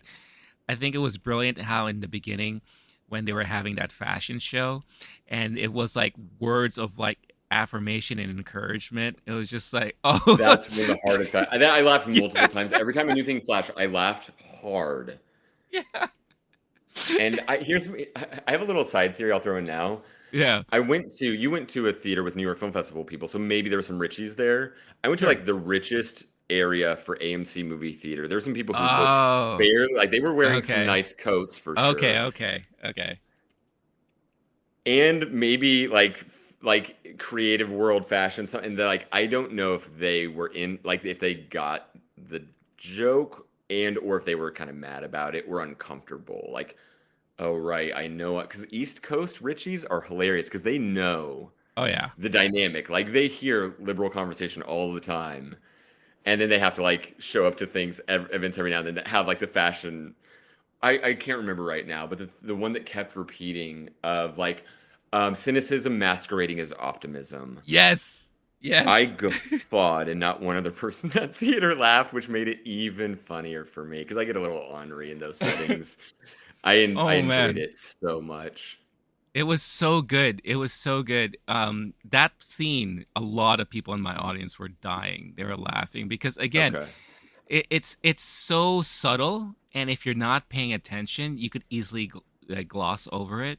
But once you have like these words flashing on the big screen at the background, and then all of a sudden, fashion, and everyone's just like woo, da, da, da, da, strutting their shit on the runway. It's just so hilarious. It's almost like one of those like crazy, absurd Zoolander moments, but in more realistic settings. The there's something about the movie it's like a lot of criticism where they're making fun of these folks, and it's one question I do have about the movie is how legitimate and genuine is this? Sometimes it's satirical or Hmm. it's critical. The last movie, The Square, was essentially a send up of the art world Yeah. and that society. This one is going to be more influencer, Richie's, class struggle stuff. Hmm. The early on when the couple they're doing some jokes and they're spelling them out pretty hard of oh this is an influencer and aren't influencers just so dumb they don't even eat the food they take pictures of or whatever and Hmm. like Zoolander right is going to be it's doing it knowingly but it's like a dumb joke about Right. a dumb male model. Right. I don't know to what degree the criticism here is necessary but then same podcast I was talking about earlier they were pointing out in this movie it's made by an international director and Hmm. produced so maybe depending on the audience that would get more play if Hmm. there's less awareness of what this person who's an influencer and Instagram culture and whatever like and if someone's going into a movie and let's say you're 19 you just took a history class in high school, you might not understand like the Russian oligarch concept. Sure, sure. Maybe. So I think they maybe did a little spelling out, and sometimes it was the jokes were a little easy, but I still feel like overall it was smart. The setting, the way they put these characters together, Hmm. the things they put the character through. And then the only weird, I think one of the things that'll be harder for this movie to gain traction through word of mouth is that ending, which I think Ah, we're ready to yes. talk We about. should talk about that. Yeah, It but gets before we more do, uncomfortable. Okay, yeah, no, yeah, please, before please. we do, I do want to touch base on the whole influencer thing too, because another smart joke that they did, which was kind of subtle in a way, and I think some of the audience I was with got it. Some probably they missed it. Was the part when they were at the dinner. This not the Yes. main dinner, but another dinner. And Yep. this is the setting where everyone's basically meeting each other for the very first time. And you got the model couple, the model and influencer couple sitting on the same table with the shit dealer, with the shit seller and all that. And the boyfriend who's the model is obviously the person that we see all the time these days, is taking all the Instagram shots of his girlfriend, and she is posing with a bowl of pasta, right? And he's taking like multiple pictures, and we've seen him do this already many times, right? Yeah. And then you hear a comment on the side from the Russian guy. He's like, "Are you gonna eat the pasta?" And they're like, "What?" And like, "Are you gonna eat the pasta?" And then she's like, "No, I'm." What did she say? Like, I'm gluten intolerant or something like Yeah, that. Like, it's like something. Yeah. some excuse. So she wasn't even planning to eat the food. She's just Right. posing with the food, and I Yeah. just couldn't stop laughing at that because that speaks a lot to what's happening now. There are things like that where it's a little, to me, that joke is a little obvious, and Yeah. maybe because my audience wasn't laughing the same way, but like I could see anybody going like, "Oh, influencers are so dumb. The millennials, Right. they don't know they don't even eat their food or whatever." Yeah. But there's something metaphorical happening too, because that, and then also yeah, there's another dinner scene, which we can get to like the importance of food at Oh the yeah. end, but there's Triangle of Sadness is a phrase that's used early on about the male model and how he needs to relax his triangle of sadness. Yep. And there's also three parts of the story. The first is this couple, model Yep. and influencer. The second one is on the boat and all these rich people and their interactions with themselves and the staff. And then thirdly, it's the state of nature. So it actually hits on, it's been a while since I took a lit class, but you're essentially looking at the personal, the societal, and nature. Yeah. Um, in the first one, it's a couple arguing about paying a bill for dinner, and there's gender equality brought up, Yep. there's class struggle brought up, and at some point the character asks what's essentially could be like a thesis of the movie. Why is it so awkward to talk about money? Right. And his theory is that it's gender roles, and I think I'm race is definitely brought up in the movie, but there's definitely some people who say, okay, gender and race are one thing, but then class struggle is the real struggle, and that's what causes these other ones. Yeah. We're not the episode that's going to get into that. But there is something interesting where early on in the movie, he brings up that theory, and then we take it further than Yeah. just, oh, it's awkward because you're a woman who makes more money than me, and you said you would pay for dinner. I was laughing so hard at those tense moments. It was that Mm-hmm. uncut gems kind of laugh. Nobody else is laughing, but I've had those conversations and some of those moments before, and that awkward. It's an old Seinfeld joke. They Yeah. didn't reach for the bill. They didn't even reach for their wallet. Like that's just standard comedy in my mind. But now we're adding this very political layer to it. Turns out the couple has an argument, a fight that kind of gets uncomfortable with the man keep opening the doors to the elevators. Yep. Kind of comical and kind of Mm-hmm. very uncomfortable. Mm-hmm.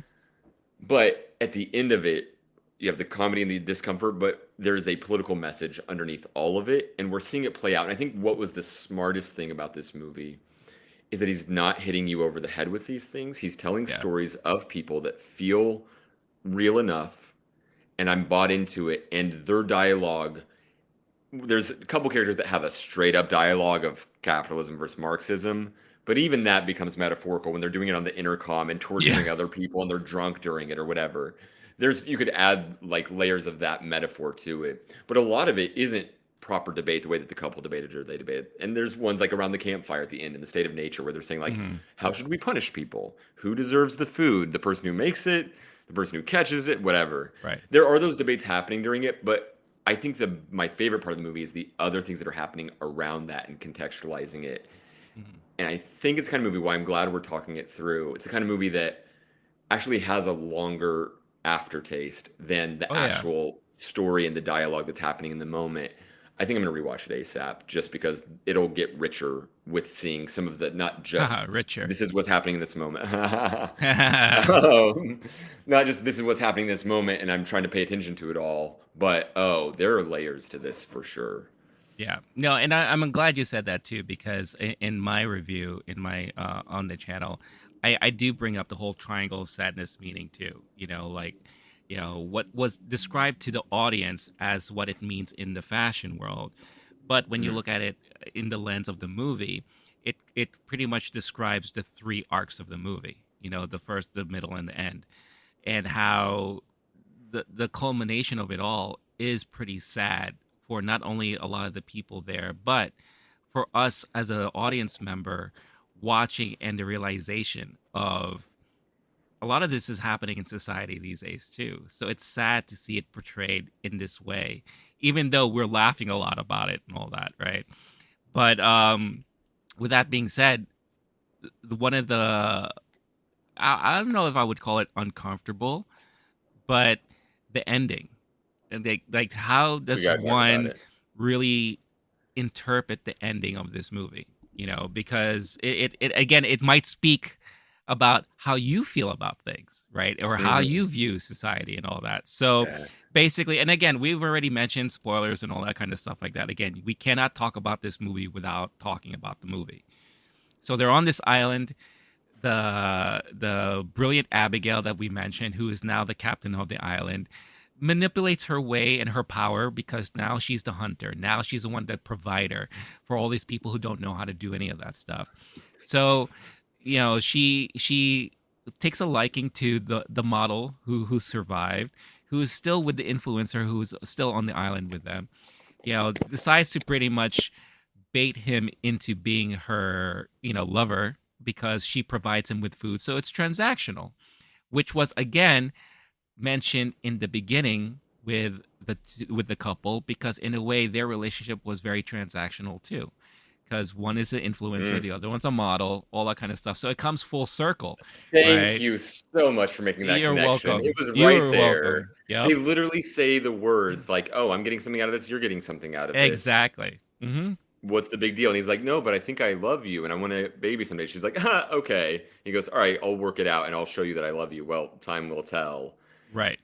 Oh, there's the It's the message there, the cynicism masquerading as optimism there is yeah. real. I need to watch this again. Damn. And there's going to be Yeah. a lot of things like that that are more meta than I'd first realized, or the movie's actually not saying the message that the characters are saying that you think it might be saying, that it's actually Mm-hmm. saying something even more nihilistic or cynical.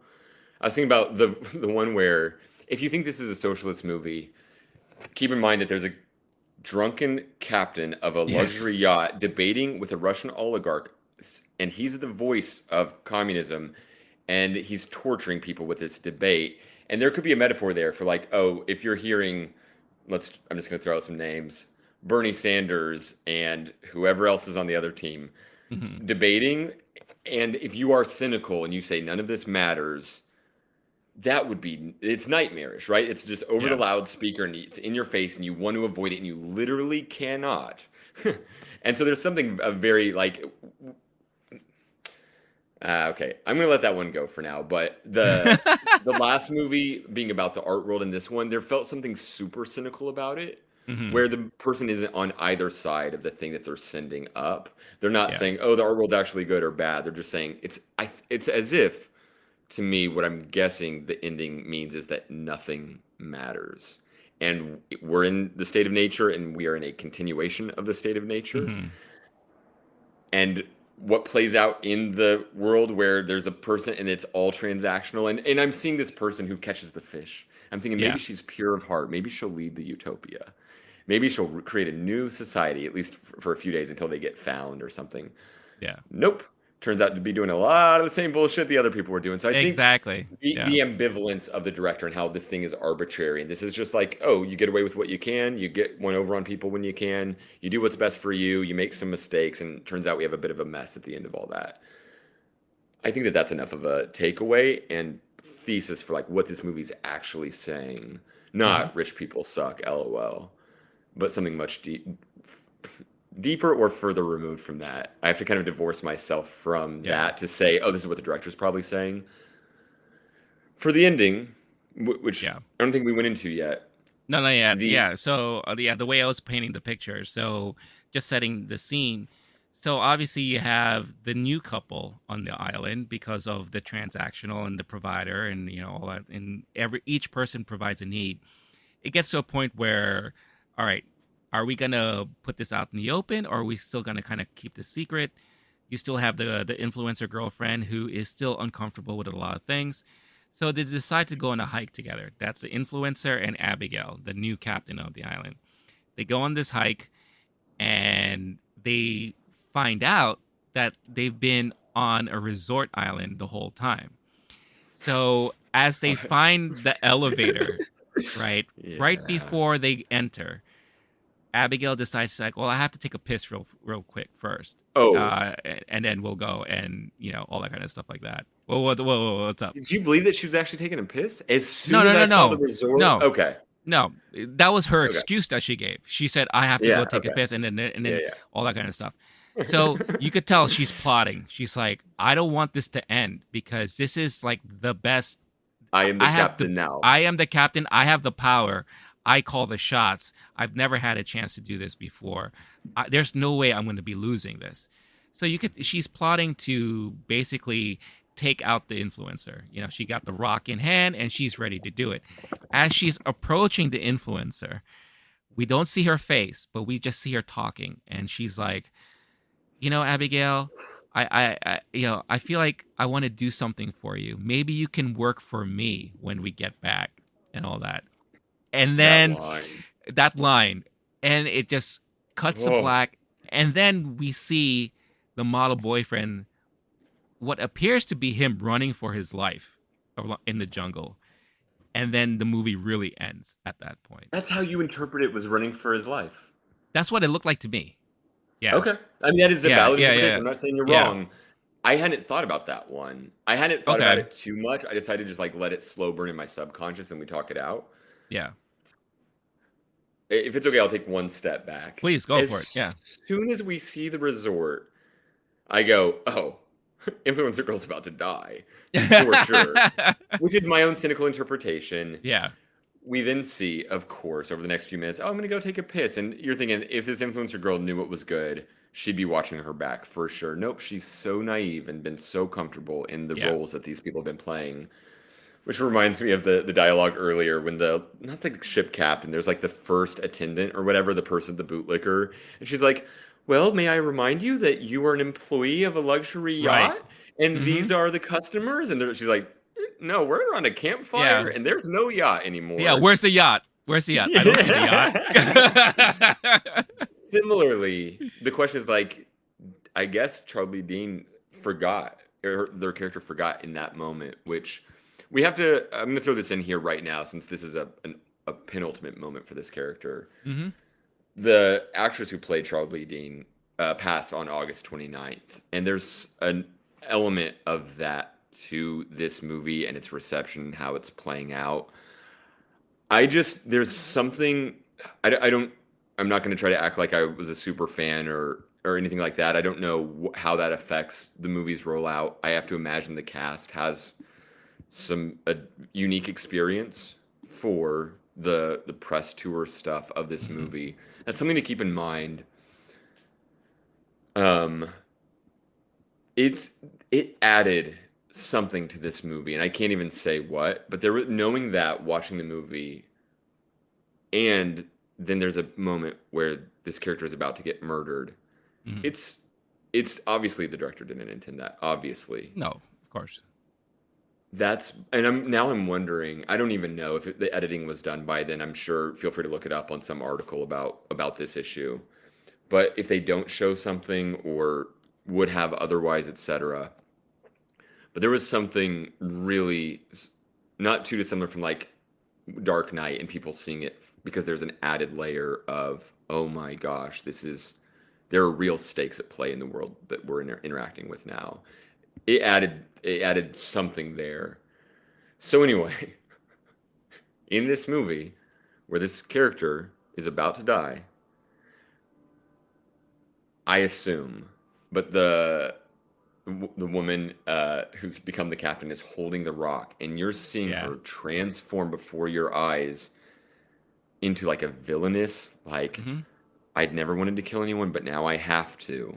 And there's this compromise of this social contract that they were starting to come up with.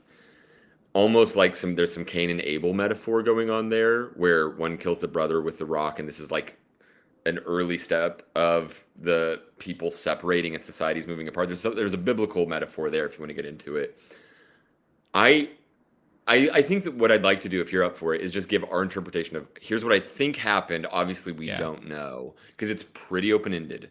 Yeah, we don't see her or hear anything with the rock, right? No, just I've seen it one time. That's so wild to me that they end the movie like that. I love it when they end movies like that. I know some people who watch movies more casually who are angry if the movie doesn't make it very clear. Here is how everyone ended up.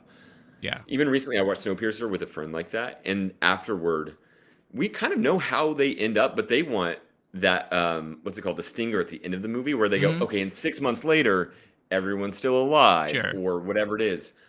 I actually hate those stingers. I don't like it when they spell out a movie too clearly. I really love an ambiguous ending. Yeah. So much, because movies to me are not stories. They are not bedtime stories or fairy tales. They are art experiences that have all the qualities of audio, visual, writing. Every other art form essentially gets distilled in this. It's the idea of like, oh, I just want someone to tell me a good story and I want to know how it ends. I want there to be a happy ending. Get out of here. That's not what you should expect from a movie like this, at least. There are movies like that for you if you want them. I think what happens, just based on my own, like, whatever, cynicism, the way I think the world works, I assume two things, and this is a bit of cutting my losses or hedging my bets. I think that she murders the influencer girl. The society that she goes back to and says, I don't know, she fell or whatever. And then they kind of put things together and realize there's a resort. And he's fleeing to either go get help or to get out of there. I didn't see it as running for his life, like he's going to get murdered by the captain. That's not what I meant, though. When I say running for his life, he's like frantically running. So the appearance of running for his life. I didn't say exactly what I took away from that, though. I see. Okay, and it's possible if he's running to the resort, he's going, this is my salvation. I'm kind of running for my life in that way. Or I need to go get help because now this person is now murdering everyone who disagrees with her or whatever. Gosh, there's not enough people in that society to gulag it, man. Right. Please. But yeah, the scene is all we really know. Cuts to black, holding the rock, and then he's running so fast, he's getting cut by the branches and the thorns, and he's still running through. Beautiful camera work and like visually stunning. Yeah. And it ends, and my heart just, what did I just experience? So what's your theory? Yeah. So first of all, when it was all said and done, and we got the final fade to black, I think there was a great sigh of relief from a lot of us because, again, a lot of intense stuff led to that moment, right? It got horribly uncomfortable. Yeah, it really did. Especially, again, if you've ever watched Lord of the Flies, like the movie, or read the book, I mean, there's a lot. Once things really hits the fan, it really hits the fan, and it's very hard to watch. And I like to put myself in those scenarios too sometimes. And I'm just like, oh my God, could you imagine experiencing these things happening in front of you? That poor disabled lady always getting left behind because everyone's just so busy fending off for themselves. And you just hear her in the distance at night, that one phrase that she knows in German, it's like, that's just awful and horrible. But when this happened, my immediate thought, and I still have the same thought today as we're talking about this. Yeah, she kills the influencer. That's a no brainer for me. Like I see her killing the influencer, and somehow we don't know if this was a same day or days later when homeboy's running through the forest. I think he found out that there is an escape. This is a resort, and there's an easy way for us to get saved and all that. Okay. And I think in Same. his mind, survival instinct for himself came into Yeah. play, and I'm like, I need to get the fuck out of here. So he is running as fast as he could to that elevator that we haven't seen yet, because I am done with this. Now, of course, the more morbid thing is what you said. She now has this sense of power and thing that anytime someone goes against her, you're dead. And he's just like, I can't deal with this. I'm running for my life and just get away from it all. But I really do think he catches wind that there's an escape. Or she uses her power and exerts it so successfully that he's in love with her and he's running to the altar to marry the new queen of forever land or whatever. No, there's something really I'm so glad we're having this conversation. Thank you for being my movie friend. The at the end, they only show his character. And you're thinking, if I'm looking for plot stuff, is there anyone behind him? Is there anyone running with him? Did he say, hey, everyone come with me? We have no idea. I think if there's a thesis to the movie, it's kind of what I hinted at earlier, but it's wrapped up in that moment. It's chaos, and it's every person for themselves running forward as fast as they can and not able to even like put the pieces together as we go. It's just state of nature into like propulsion. Yeah. And that instinct of, if I can steal some pretzels and get away with it, I'll try to. Then I get punished. All of these things. Okay, I'm a fair leader when it comes to food, I think. We'll have a debate about it. And then I'm going to use that to exert influence over someone for physical pleasure, whatever. Like, every character is which you could say about society if you want to. Everyone's basically in it for themselves, doing the best they can, with varying degrees of that. And that ending of it's every person for themselves is, I think, and nothing matters in the world of chaos.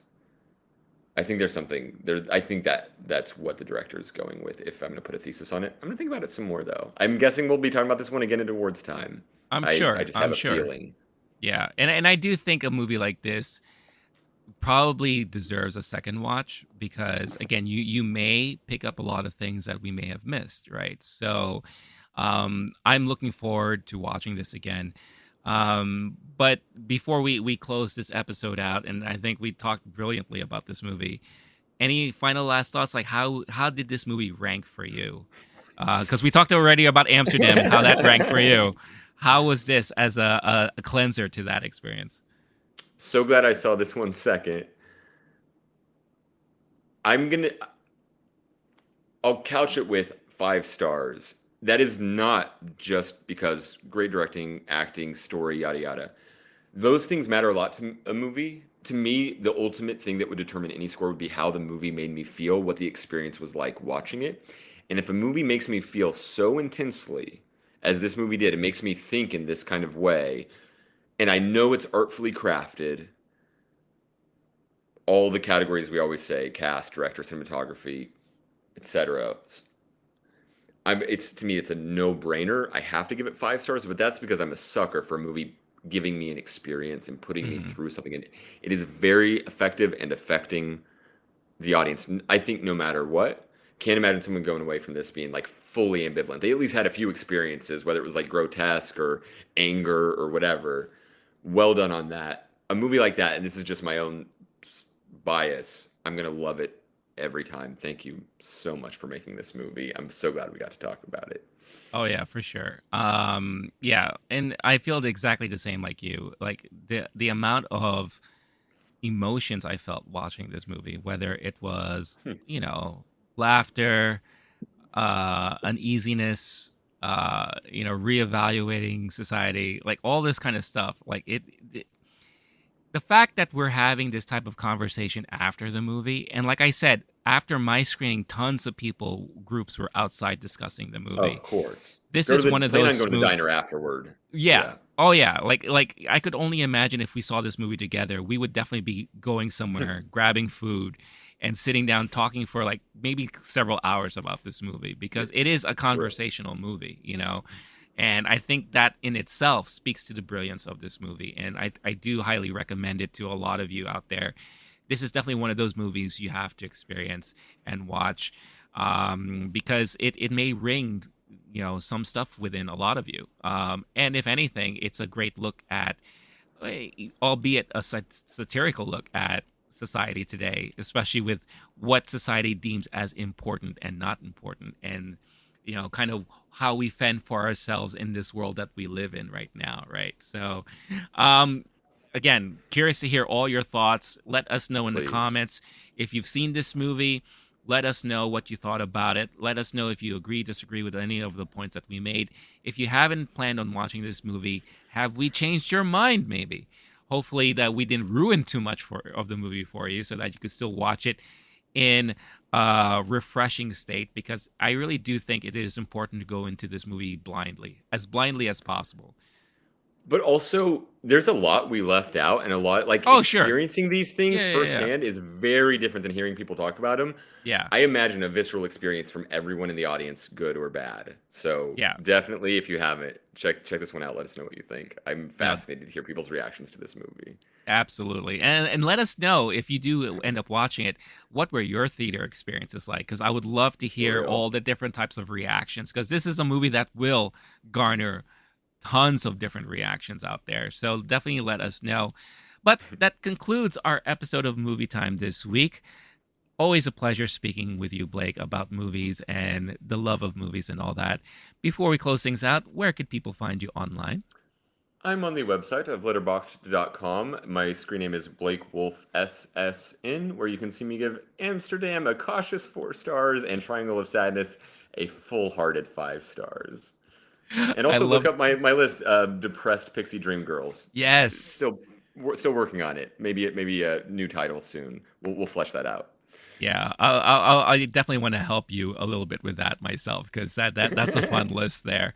And I love the cautionary rating too. Yeah, I think that's a pretty accurate. That's pretty a week from now, I'll probably drop it to 3.5. We'll see. Yeah.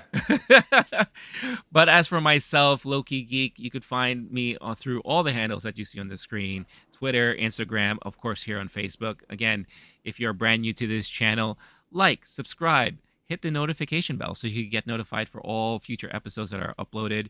If you are looking for an audio version of this, you can find it on the LOWKE Geek channel on your podcast platform of choice. Just do the search for LOWKE Geek, and you'll find this episode and many others that you could download. If you have already been listening in audio formats, thank you so much for listening. And again, thank you so much for watching. So, that being said, I'm Rene. This is Blake.